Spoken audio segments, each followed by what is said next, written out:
Hey guys, it's Collier Studios here, and in today's video, I'm going to be going over when we can expect to see 2024 construction begin at Six Flags Great Adventure. This is a question I've been asked a lot, as obviously we do not see any construction yet for Flash Vertical Velocity, which is the new coaster set to open next year at Six Flags Great Adventure. Additionally, there's a lot of things that need to be done with the log flume, the giant wheel, and many other spots across the park. So in this video, I'm going to take a look at each project in the park, when I think we can expect to see construction begin, and when I think the areas or rides or whatever they may be will open next year. So for starters, of course, we have Flash Vertical Velocity, which is in my opinion the most exciting addition, the brand new Vekoma Super Boomerang coaster going in Metropolis. So obviously I've been keeping my eye on this site every time I walk through there. There's a lot of things that are going to change in that area. For one, the Arboretum, it's safe to say, will probably be ripped out because the coaster is going to run straight through there. So obviously when they built the Arboretum earlier this year, I doubt it was in the plans to have Flash go through there, because we were told that Flash was a very last minute addition. So knowing that, I doubt they planned on getting rid of the Arboretum, so a little bittersweet there because I really did like the Arboretum. Additionally, we're going to have to see something be done with the Aftermath Fright Fest maze. It takes up prime real estate of Flash's back half where that turnaround thing is, so I imagine we're going to see that maze demoed. Personally, I always thought it was one of the mazes that kind of stayed the same year to year. There never really was much change, so I wouldn't be too sad to see it go. Plus, that's an area of the park, that whole like middle area behind Giant Wheel, Mama Flora's, the Mirror Maze, all that. I think that whole area could definitely be developed, and the fact that Flash is going here could definitely be the start of that. So personally, I think that that's going to be the first thing they do, which is get rid of the Terror Trail. I could see that happening any week at this point, and the reason I say that is because they have started deconstruction and construction at other areas of the park, which we'll get to later. So I think that we can definitely see that happen within the next week or so, with the maze being either reconfigured or torn down. That way they can start land clearing. There's not really too much land clearing that really needs to be done either. There's a few trees that need to be removed in the backside of the catering area. They of course have to go through the Arboretum across that path that we use from Main Street over to Metropolis, and that's pretty much it. They'll pour the footers, and then the track and supports will be ready to go in. From what I understand from my conversations with the park president, Brian Pasica, they're planning to have Flash be a very highly themed coaster. They really want it to be an immersive experience. So that tells me that we're going to definitely see that catering area revitalized and refurbished to look completely different and fit with the theme of Flash. Personally, I'm really excited about this. I've heard some very exciting things about what could be in store for Flash Vertical Velocity, so we're definitely going to have to keep our eyes out on that. Of course, no word from the park on all of that because, like I said, this was a very last-minute addition. They barely had the concept art because, like I said, they really didn't have much time to prepare for it. It was bought pretty last minute and sent over to Great Adventure literally at the last possible second. So I think the fact that construction is probably going to start soon is definitely a good sign. And the coaster itself is fairly simple to put up. It's not very big in terms of length, and the fact that it's in a pretty compact footprint as well will definitely make it easy. What I'm curious about is to see if they wind up closing that path between, again, Cyborg and Main Street during construction of Flash, because they're going to have to be right in there. I'm not sure if that's going to start during Holiday in the Park. From what I understand, it should happen around the end of December, which is right at the end of Holiday in the Park. So we could wind up seeing that area closed off so that they can get construction going on Flash. But considering the size of the coaster isn't gigantic, I think we can definitely expect to see Flash open by Memorial Day. Maybe 4th of July at the absolute latest, but I think Memorial Day is probably what they're shooting for, as is the case with most attractions at the park. Now moving on, we have the Giant Wheel. So Giant Wheel has had some progress. It has a construction wall around it with a signage that says it's being refurbished. It looked like they power washed part of the structure of Giant Wheel. I originally thought it was painted, but it does not look like it's painted yet. Other than that, though, there really hasn't been too much done. All the cars are still on the Ferris wheel.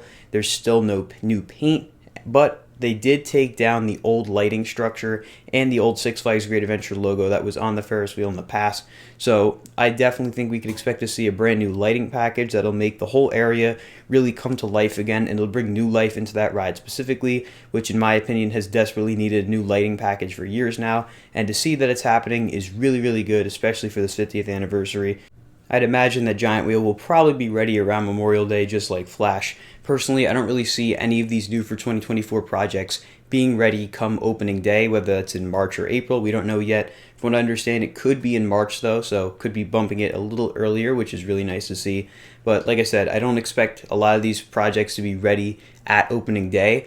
I think them making the 50th anniversary celebration when it is from June to August is kind of buying them some time with getting a lot of the 50th stuff ready, because they have a lot to do. And another one of those projects is the walkway project. So this is the one that actually has the most progress so far. There is now a machine on site. I imagine come this weekend when we go to the park, the paintball building will be demoed.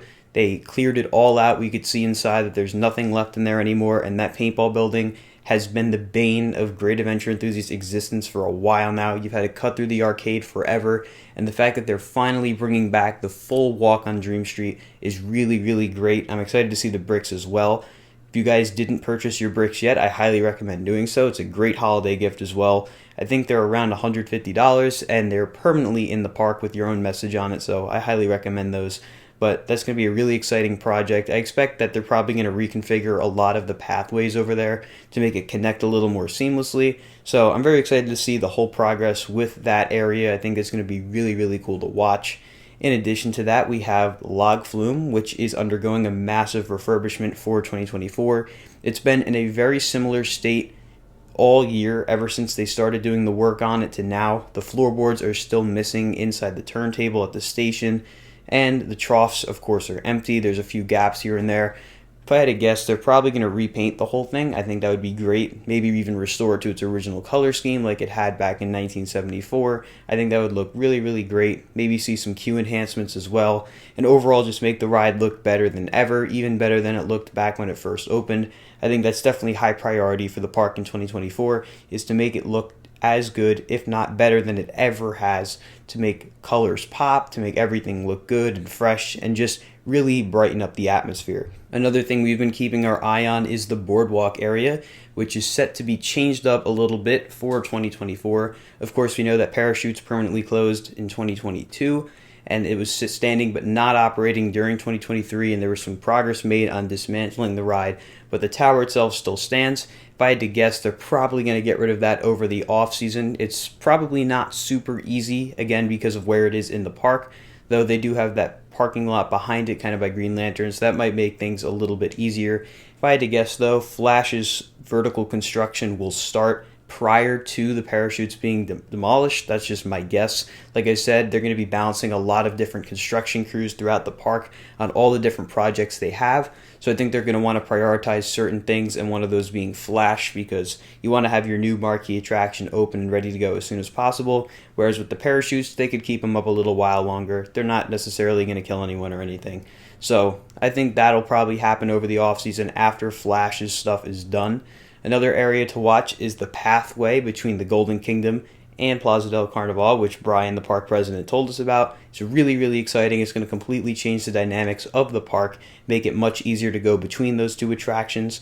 There's also going to be some double-sided lockers we can expect to see at some attractions, so not really sure that we're going to be able to see that until opening day.